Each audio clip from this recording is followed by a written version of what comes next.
My name's John and I'm head of the kitchen at the People's Supermarket.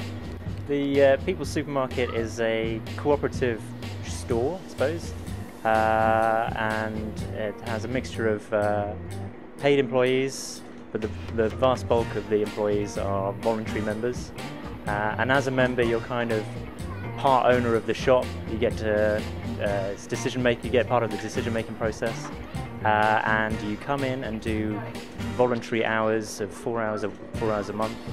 And in exchange for that, you get 10% off your shopping at the moment. And the more members we get, the higher the discount you'll get. So it's kind of a way of building the community and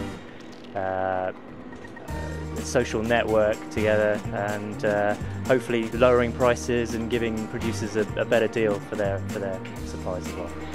The People's Kitchen was set up a couple of months after after the supermarket started, and what they found was happening was that a lot of the fruit and veg was going to waste, and it was simply going to landfill at that point, or being put into compost. And what they decided to do was to, instead of throwing that away, use the food and turn it into products that could be eaten and enjoyed by the consumers here.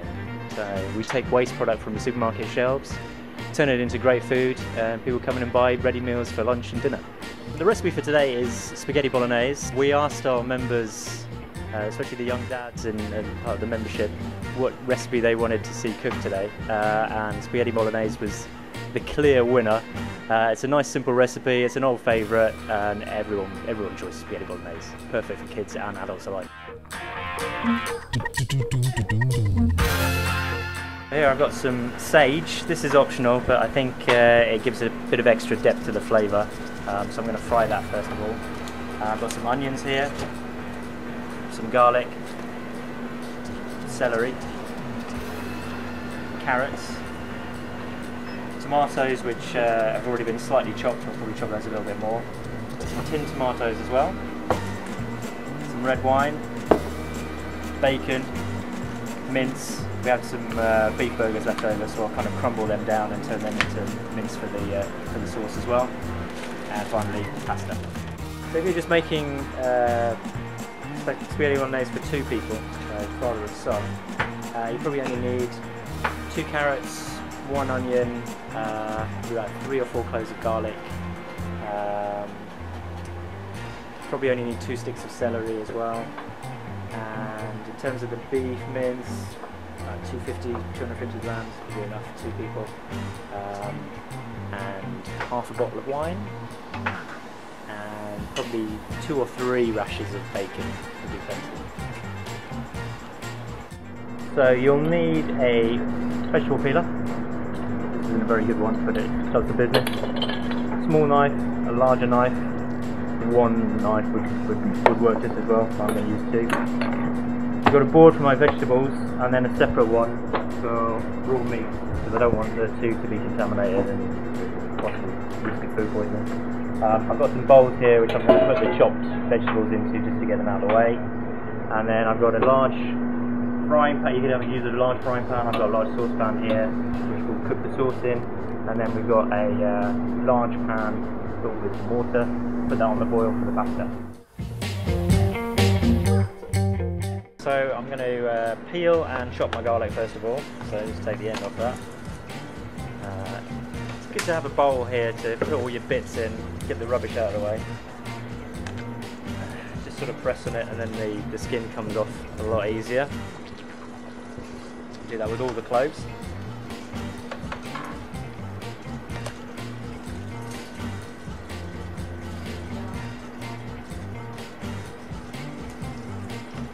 Don't worry about your fingers smelling afterwards, that's all part of the process.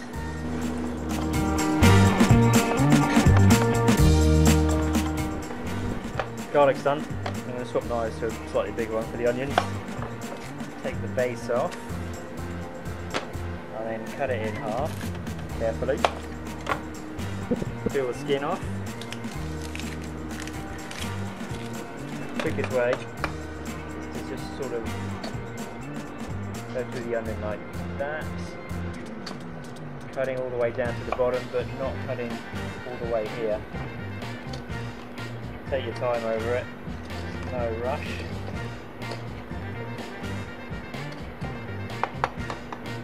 And then carefully you can go if you've got a very sharp knife. Just make cuts again, not right to the end.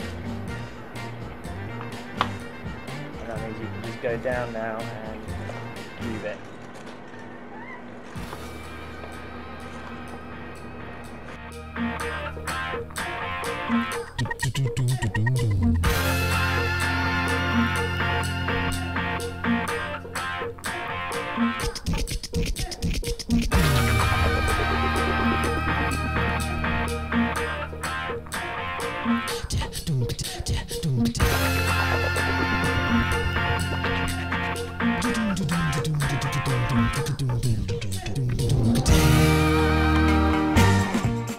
Some nice smoked bacon here. You can use any bacon. It's got a decent amount of fat on it, and then just sort of cut it into strips.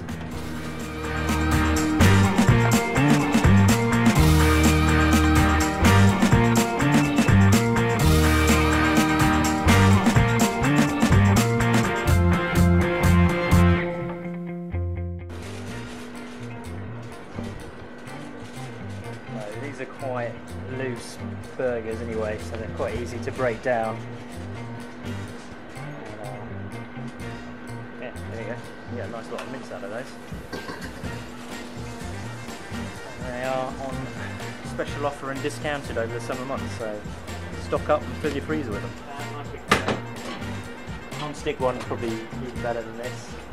Turn it right up to maximum. Olive oil,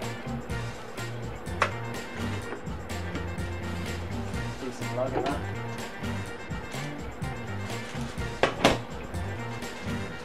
and then we'll just let the pan heat up a little bit, and all I'm going to do is brown off the mince first of all, and then I'll let that drain. I'll drain some of the fat off because I don't want all the fat in the sauce, and then I'll fry the bacon and we'll do the rest of the dish.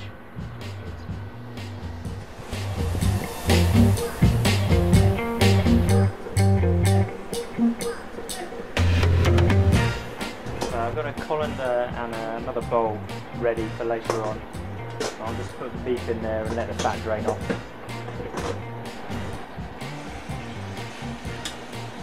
Bit of salt in at this stage as well.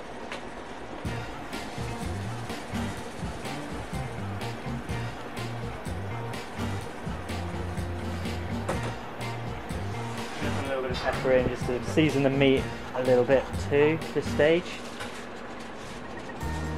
So this is brown. I would probably, if I had a little bit more time, I would let that get really caramelised, dark brown, almost to stage that it's kind of looks like a little bit burnt. But that just brings out the extra sugar in the beef and gives it extra depth of flavour. But I'm a bit short of time at the moment. I'm just going to take off the heat now. I'm just going to drain some of the fat off of it.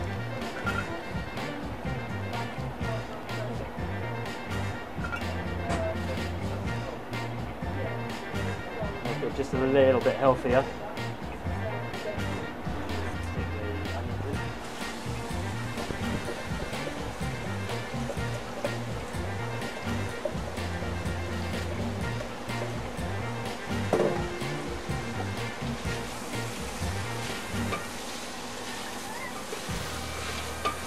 Get them nicely coated with the oil.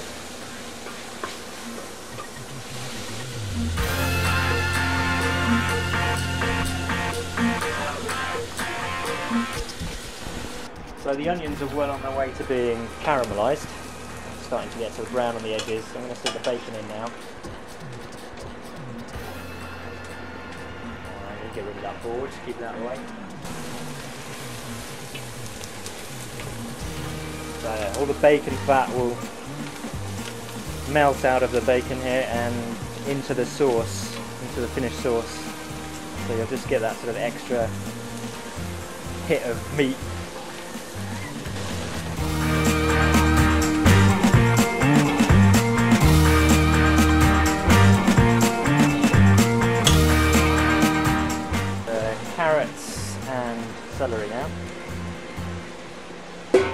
keep it really high heat.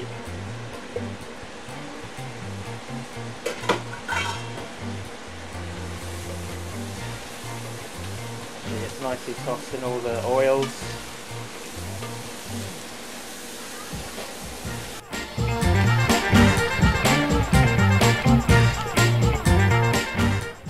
And once that's just cooked off, in with the wine. The alcohol's burnt off, so I'm going to put in see all the fat and some of the juices come off. I'm going to put a little bit of that back in.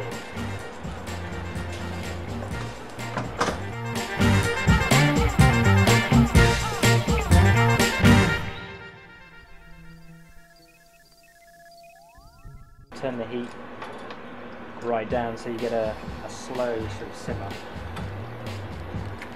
And then you can leave that just to sort of gently bubble away for about an hour, hour and a half, 2 hours. Probably just gets better and better as it cooks. I would say when you're boiling the water, you probably need to add a bit more salt than you might think that you would. That really gives the pasta a bit of flavour, otherwise it just sort of tastes of nothing. But a bit of salt. Some people say oil in as well. I kind of do that as well. You can choose different ways of doing it. But make sure you test it. We'll test the pasta a bit later on, but make sure you sort of test it, and it should be a little bit dry in the middle, sort of hard in the middle, and that means it's perfectly cooked. We'll try and do that and see if we can get that right later on. And yeah, plenty of oil on afterwards, and then I would make sure you reserve a little bit of the water that you boiled it in. Put the pasta back into that, and it'll just suck up a little bit of the water and make it slightly moist, rather than stuck together and dry.